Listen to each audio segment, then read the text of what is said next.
ਹਿੱਸੇ ਦੀ ਦੁਨੀਆ ਦੇ ਯਾਰ ਸਿਕੰਦਰ ਨੇ, ਆਪਣੇ ਹਿੱਸੇ ਦੀ ਦੁਨੀਆ ਦੇ ਯਾਰ ਸਿਕੰਦਰ ਨੇ।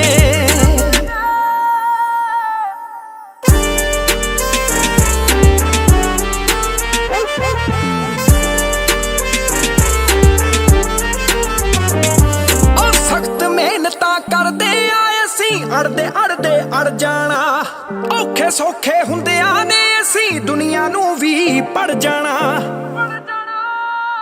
ਗਿੱਲ ਰੂਤੇ ਅਟਕੇ ਨਹੀਂ ਜਾਣੇ, ਇਹ ਬੜੇ ਪਤੰਦਰ ਨੇ, ਆਪਣੇ ਹਿੱਸੇ ਦੀ ਦੁਨੀਆ ਦੇ ਯਾਰ ਸਿਕੰਦਰ ਨੇ, ਆਪਣੇ ਹਿੱਸੇ ਦੀ ਦੁਨੀਆ